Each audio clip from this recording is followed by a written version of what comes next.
Everyone, Hare Krishna. Welcome back to my new and fresh vlog. So guys, અત્યારે વાગોમાં થઈ ગયા છે 5:30 અને હું જસ્ટ થઈ છું ફ્રી બ્લોગ લેવા માટે. બિકોઝ હું છે ને ગાઈઝ સવારે શોપ ઉપર આવી, પછી એક જગ્યાએ ગઈ હતી મણિનગર રીલ્સ કરવા માટે. ત્યાંથી પતાવીને આવી, થોડું ટચઅપ કરવાનું હતું તો હેર કલરના ટચઅપ કરાવી દીધું છે. અને અત્યારે ફરીથી હું જઈ રહી છું તમારા લોકો માટે એક જગ્યાએ જઈ રહી છું. બરાબર, મેં હમણાં એક ઇવેન્ટ કરી હતી જેમાં મેં સાડી વેર કરી હતી અને બહુ બધા લોકોની કોમેન્ટ્સ આવી હતી કે તમે ક્યાંથી લીધી હતી, શું છે શું નહીં. તો આજના વ્લોગમાં હું તમારી સાથે એ પણ શેર કરવાની છું. અને અહીંયા મોટા માણસો આવીને બેસી ગયા છે. હેલો, જય શ્રી કૃષ્ણ. હેલો, જય Shri Krishna. Good morning. Not good morning, good evening. Yes, okay. સાંજ પડી અમારા ગાઈસ તમારા નિકેશને કેવું છે ખબર છે, ઠપકો પડે ને તો થોડુંક સીધું ચાલવાનું, પછી પાછું 10 મિનિટ પછી થાય. મીન્સ તૃપ્તિ સમજી ગઈ. તૃપ્તિ તારે શું કહેવું છે? મને ખબર નહીં, ખાલી હસું. મને કહો, હું બી હસું. એટલે હમણાં ગાઈસ 5 મિનિટ પહેલા નિકેશ છે ને ગેમ રમતા હતા, બરાબર, અને કન્ટિન્યુ ગેમ રમી રહ્યા હતા. હું બોલ કરું પણ એ કશું સાંભળતા નતા, એટલે સાંભળું જ છું બકા. હું થોડી ખીજાઈ એટલે બંધ કરી દીધી. હા, એટલે હું ખીજાઈ એટલે જ બંધ કરી. બાકી પ્રેમથી મેં કીધું બકા મૂકી દો ને યાર, ગેમ ના રમશો તો સમજે નહીં. પ્રેમથી મૂકી દે, બસ પ્રેમથી મૂકી જ દેવાનું. એક જ વખતમાં મૂકી દેતા પણ PS5 લઈ આપ તો પછી હું આમાં ના રમું ગેમ. તમે એમાં રમો પછી. બરાબર છે. કનેક્ટ કરી દઈશ મસ્ત. નથી થોડું મોટું લાવવું પડશે, આ નહીં ચાલે. બરાબર, મજા આવી જાય. તમે નહીં ચાલો મારી દુકાનમાં. કા તો પછી પ્રોજેક્ટર મૂકી દેવાય. અહીંયા શોપ પર તો આ બધું નહીં ચાલે. પેલા સૌરભભાઈ કીધું જ છે કે તમ તાર અહીંયા આવી જજો. હા તો જાઓ તમે ને સૌરભભાઈ બંને જણા રમો ને તમે બે ભાગી કરીને લાવી દો. હું શું કરવા લઈ આલું તો તમારા લોકો માટે.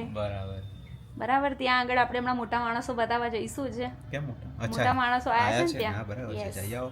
હેલો, જય શ્રી કૃષ્ણ. કેમ છો? બસ મજામાં. ગાઈસ, તૃપ્તિ હમણાં છે ને થોડીક સેડ છે. હે કલર કરાયો? કયો કલર? કાળો કલર કરાયો? ચૂપ રહો ગાઈઝ. મેં છે ને હેર કલર કરાયો નથી, ફૂલ હેરમાં નથી કરાયું ગાઈઝ. થોડું ટચઅપ કરાયું છે. એમાં બી ફૂલ હેરમાં કલર કરાવવાવાળા માણસો જે કલર કરે છે એ અત્યારે મને કહી રહ્યા છે કે ગાઈઝને ના કીધું. તમે ગાઈઝને કેટલું કહો છો? શું ગાઈસ ને? હું તો ગાઈસ ને બધું જ કહું છું. ગાઈસ તમે લોકો કહેજો. ગાઈસ બહુ થઈ ગયું, બરાબર. મારી લવલી અને પ્રેમાળ ફેમિલી, બરાબર, તમે લોકો કહેજો કે એ વ્લોગ બનાવીને તમારી સાથે શેર કરે છે કે આખો દિવસ શું કરે છે શું નહીં. મારામાં તો ભલે 1000 લોકો જોવે, પણ 1000 લોકો માટે બી હું ડેલી શેર કરું છું અને બધાને. પણ એમાં હું આવી જ જઉં છું એટલે જરૂર નથી કે અલગથી બતાવું. તો બી તમે આખો દિવસ તમે કામ ઉપર ગયા હોય એ બધું બી શેર કરવું જોઈએ. કેમ કે તમને બહુ સારો એવો સપોર્ટ મળે છે, બરાબર, મારા કરતા વધારે. વ્યૂઝ વધારે આવે છે તારા કરતા બી. ઓકે, એટલે તમે કહેવા શું માંગો છો? એટલે મીન્સ કે હું તારા કરતા વધારે ફેમસ છું એમ. વ્યૂઝ આવવાથી ગાઈઝ એ ઓકે. હવે છે ને હું લોકોના માઇન્ડનો આ વેમ કાઢી નાખું કે વ્યૂઝ તો પેલા કિરિસ્કા સુનેગામાં બી આવે છે, બરાબર, અને બીજા 1-2 જણા છે. પેલું કંઈક હતું ખબર હે, પેલો કોઈક હતો યાર, પેલા કાકા કોક બનાવતા હતા, ખબર છે? પછી એનું સોંગ બનાવી દીધું બધા બોલિવૂડ. કાચા બદામ. વ્યૂઝ તો ગાઈઝ એનામાં બી આવે છે, બરાબર, પણ ગાઈઝ વ્યૂઝથી કોઈ મતલબ નથી. તમારા વ્લોગની અંદર કંઈક શીખવા મળવું જોઈએ. તમારા વ્લોગ જોઈને કોઈક ઇન્સ્પાયર્ડ થવું જોઈએ, બરાબર. પછી એમને વ્યૂઝ આવે એનો કોઈ મતલબ નથી. તમારું આ વાત ઉપર શું કહેવું છે? સાચું કહેજો. એટલે મીન્સ કે તમારી વાત નથી કરતી, બટ તમે વ્યૂઝની વાત કરીને તો વ્યૂઝ પર મેં આ જવાબ આપ્યો. એવું ઇમ્પોર્ટન્ટ નથી. આપણે શોખ માટે બનાવીએ છીએ વ્લોગિંગ, બરાબર છે? શોખ માટે અને લોકોની સાથે સારી વસ્તુ શેર કરવા માટે. બાકી લોકોને છે ને ખબર નહીં, સારી વસ્તુ ઓછી ગમે, ખરાબ વસ્તુ વધારે પ્રિફર કરે એમ. એ લોકોનામાં વ્યૂઝ ગજબ હોય. હા, એ છે. શું કહેવું તૃપ્તિ, તારી વાત સાચી છે કે ખોટી? આપણે એવું કોઈ બતાવતા નથી અને આપણે સારું જ શીખવાડીએ છીએ. જે લોકો અત્યારે જમાનો જ એવો છે, બરાબર, કે લોકો સારું શીખવાવાળા બહુ ઓછા લોકો છે. બાકી એમ ગુજરાતી હિન્દી બધું મિક્સ હોય ને એવું જ જોવું ગમે એમ. હા, એ બી છે. અમે લોકો બનાવતા હતા બાવા હિન્દી તો ઠીક છે, પણ હમણાં પેલા ગાળમ ગાડી મારામારી ઝઘડા એવો મિલિયન્સમાં. ઓ ભાઈ સાહેબ, તું ખાલી કહી દે નિકેશ નું પ્રકરણ પકડાયું એટલે જો વ્યૂઝ આવે. નાખી દઈએ આમાં. હાલો, આજે જસ્ટ વાત છે એમ. એવું બરાબર મૂકીશ ને તો વ્યૂઝ આવશે એમાં એમ. પણ લોકોને જે સાદું લાઈફ જે જોવાની હોય ના, ખરેખર એ જ લાઈફમાં મજા છે. અને સ્ટાર્ટિંગમાં મેં એવા વિડીયો બી બનાવ્યા છે, એવું નથી એકાદ બે બનાવ્યા છે ને એમાં વ્યૂઝ આવે એટલે આપણને ખબર પડી છે, પણ અમે એ વસ્તુને રિપીટ નથી કરી કારણ કે નેગેટિવ લોકો જોતા નથી. હેલો મોટા માણસો, આ તો હિરોઈન બની ગયા છે. હું ત્યાં જ આવતી હતી ને તમે અહીંયા આવી ગયા, એવું થયું. હવે જવાનું રીલ્સ બનાવવા. ઓકે, ચલો. હા, રોજ હેપી બર્થડે જ હોય છે. કેમ તૈયાર થયા? એમને લગન આવે છે ફિર સે અરે પોતાના નહીં હવે હા. તમે લગન કરતા હોય તો હું તૈયાર થઉં मैं तो रेडी है 5 साल के बाद કયા 5 વર્ષ મારો એટલે છોકરો 5 વર્ષનો થાય પછી હા સો ગાઈઝ મેં તમને લોકોને કીધું હતું કે આજના દિવસમાં હું તમને કહી દઈશ તમારા બધાની જે કોમેન્ટ હતી એનો આન્સર તો યસ ગાઈઝ હું અત્યારે પહોંચી ગઈ છું તુલસી વિવાહમાં બરાબર ઉત્તમનગર જે લોકોએ જોયું હશે ને ત્યાં છે ફૂલ લોકેશન હું તમને ડિસ્ક્રિપ્શનમાં આપી દઈશ સાથે જ મારી રીલ્સ આવશે બહુ જ જલ્દી તમે જોઈ શકો છો બહુ જ મસ્ત ડિઝાઇન કર્યો છે એમણે આ બ્યુટી મને ખરેખર અહીંયા એટલું સારું લાગ્યું ને હું જ્યારે ફર્સ્ટ ટાઈમ આવી ત્યારે જ અને ઓનર પણ બહુ જ સપોર્ટિવ છે લાઈક તમે લોકો આવશો ને તો તમને એવું ફીલ જ નહીં થાય કે તમે કોઈ અજાણી જગ્યાએ આવ્યા છો બરાબર અને જેટલી હું અત્યારે ટ્રાય કરું છું ને એ પણ તમારી સાથે શેર કરીશ સો કન્ટિન્યુ જોતા રહેજો અને તમે લોકો કોમેન્ટ કરજો કે આ આઉટફિટ પણ કેવું લાગી રહ્યું છે આ મસ્ત મજાની સાડી કેવી લાગી રહી છે ઓકે અને રેન્ટ પણ રિઝનેબલ છે જે રીતનું એ આપણને વર્ક આપે છે ને સાડીમાં તમે જોઈ શકો છો કેટલું બ્યુટીફુલ વર્ક કરેલું છે એ પ્રમાણેનો મતલબ આ વસ્તુ જો તમે કદાચ બીજે ક્યાંક લેવા જશો ને તો એનો રેટ બહુ જ હાઈ હશે પણ એના કરતાં રિઝનેબલ અને યુનિક વસ્તુ મળશે એટલે જરૂરથી એક વખત વિઝિટ કરજો અને હું બીજું ટ્રાય કરું ને ત્યારે પણ તમને લોકોને બતાવું સો ગાઈઝ આ છે ને ત્રીજી સાડી છે બરાબર અને સેકન્ડ જે મેં ટ્રાય કરી હતી ને એનો હું વિડીયો લેવાનો ભૂલી ગઈ છું બરાબર બટ એ તમે રીલ્સમાં જોઈ લેજો ને તો તમે લોકો રીલ્સ નહીં જુઓ અને આ થીમ જુઓ ગાઈઝ થીમ બહુ જ ફાઇન છે બહુ જ સરસ તમને ગામડાવાળી વાઈબ આવશે એકદમ દેશી વાઈબ્સ મસ્ત મજાની મેં આ જે સાડી પહેરી છે ને આમાં મને મારી ચંદેરી યાદ આવી ગઈ છે ગ્રીન કલર એમ પણ મને ગ્રીન કલરની સાડી ગમે પણ છે અને આ એકદમ લાઇટ વેઇટ છે જો તમારા લોકોને કેટલા ગ્રામની ખબર માત્ર 200 ગ્રામની આખી આ સાડી છે જરાય ફીલ નહીં થાય કે તમે સાડી પહેરી છે અને બહુ જ સરસ છે કોમેન્ટ કરજો તમને સૌથી વધારે કઈ ગમી અને અહીંયા બીજી બહુ બધી છે ખાલી હું તમને એક ઝલક બતાવી દઉં બધી તો નહીં બતાવી શકું બટ અહીંયા બહુ બધી છે એના સાથે ઘણી બધી રેન્ટ ઉપર પણ ગઈ છે એટલે તમારે લોકોને સાડી માટે આવવાનું હોય ને તો બેસ્ટ લોકેશન છે મસ્ટ વિઝિટ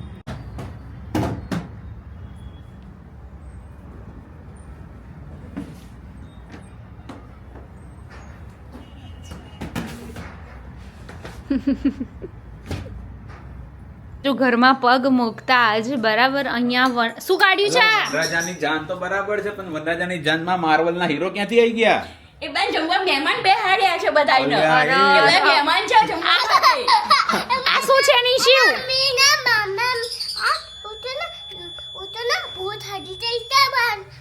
કઈ ખબર ના પડી બેટા તું મને એમ કે તો આ શું કર્યું ત્યાં બધું આ બધું શું ઊભું કર્યું છે પણ ઓ બાપા ગાડી ઉપર જો ગઈ સિંહને બેસાડ્યો છે આ કોની જાન કાઢી એને શું કહેવાય વનરાજાની જાન કાઢી ચાલો જઈએ છે પાછા શું કે ખબર છે મારી બર્થડે ઉઠીને ત્યાં લઈ જઈએ કે હોટલમાં મેં કોઈ એમ કાપે કૈલાસ વેલા ત્યાં લઈ જઈએ તો ગાંડો. કૈલાસ પૂછી આવ્યો અલે અલે અલે આ મોઢું તો જો પડે લે તો પકડો તો શું તમારે હેલિકોપ્ટર બેવાનું છે બેસાડીશ ને તું આની જાનમાં આવી કાઢીશ તો તું તારી જાન કેવી કાઢીશ એરોપ્લેન બધાને બોલાઈશ થઈ દે બધા એવું ના કરીશ મારીશ બચકા ભૂલાઈશ હમણાં ખોટી એરોપ્લેનમાં લઈ જઈશ આમ કે જો પેલા બધાને કહી દે બધાને કહી દે આમ જો આમ માર સાસ મારા દીકરાને જાન લઈને ક્યાં જવાનું છે આમ જો બધાને કહી દે ફોરેન જવાનું બેટા આપણે ફોરેનર લાવવાની છે એની શું આપણે ઓય તારે ફોરેનર લાવવાની છે નો તો? ત્યારે ઇન્ડિયાની લાવવાની છે કે બહારથી લાવવાની છે ઇન્ડિયાથી લાવવાની બહારથી લાવવાની બહારથી કોની વાત કરે તને ખબર? મેને બાપા ભૂખ લાગી એટલે રોટી બનાવું કોને ભૂખ લાગી છે આ બધાને તો મહેમાન માટે પહેલા જમવાનું બનાવી રખાય હાલ બનાવી દો ચલો ફટાફટ 1 2 3 કોણ કરે છે આવું બા કહે છે અલે બાપ લે બધાને હાય તો કર દે હાય હું જમવાનું બનાવું છું કે હું માટે મેં જાન કાઢી છે બધાની બાય બાય ગાઈસ જમીને મળું બહુ નખરા છે ભાઈ બહુ નખરા છે હજુ તો આવતા જ છીએ આઈને પર્સ ત્યાં મૂકીને મેં કીધું ભાઈ આ શું છે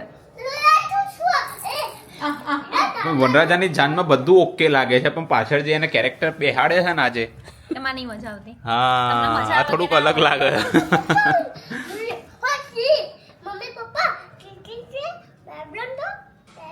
આ બધાને એટલા માટે બિહાર દીધા કે કઈક માથાકૂટ થાય ઝઘડો થાય તો બધા પહેલવાન જોઈએ ને બોડીગાર્ડ બેહાડ્યા છે બેટા bodyguard જોઈએ, bodyguard કહી દે. ઓ બાપા ઓકે ગાઈઝ, બાય બાય વાગવામાં થઈ ગયા છે રાતના 11:30. મસ્ત મજાનું જમી લીધું અમે લોકોએ. જમીને નિશુને થોડી વાર રમાડતા મેં મારું એડિટિંગનું કામ કમ્પ્લીટ કર્યું છે અને જસ્ટ હું ફ્રી થઈ છું. અને ગાઈઝ મેં બ્લોગમાં જોયું તો બ્લોગમાં સારો એવો સપોર્ટ મળ્યો છે તમારા બધાનો. એટલે હું હવે એવું વિચારી રહી છું કે શું કરું, રાત્રે જ વ્લોગ મૂકું કે કેમનું કરું.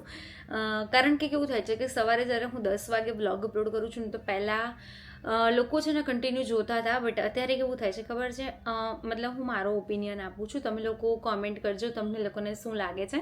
તો હું એવું વિચારતી કે ભાઈ બ્લોગ શેર કરું, બટ સવારના 10 વાગ્યાથી લઈને 2 વાગ્યા સુધી કોઈ પણ ફ્રી ના હોય, કારણ કે ઘરનું કામ પણ હોય, જે લોકો હાઉસવાઈફ હોય એમને, અને જે લોકો જોબ કરે છે એ લોકો જોબ ઉપર બિઝી હોય, અને કોલેજવાળા કોલેજમાં હોય, અને સ્કૂલવાળા સ્કૂલમાં હોય, તો પોસિબલ ના થાય વ્લોગ જોવાનો. અને ઘણા લોકો રાત્રે વ્લોગ જોવે છે, તો એના કરતાં બેટર છે કે આપણે રાત્રે 9 વાગે અપલોડ કરીએ.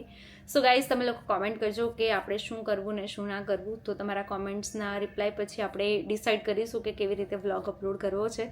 સો બસ ગાઈઝ, આજના વ્લોગમાં આટલું હતું. વ્લોગ સારો લાગ્યો હોય તો લાઈક, કમેન્ટ, શેર, ચેનલને સબસ્ક્રાઈબ કરી દો. મળી સરસ મજાના વ્લોગની સાથે. ત્યાં સુધી બાય, હરે કૃષ્ણ.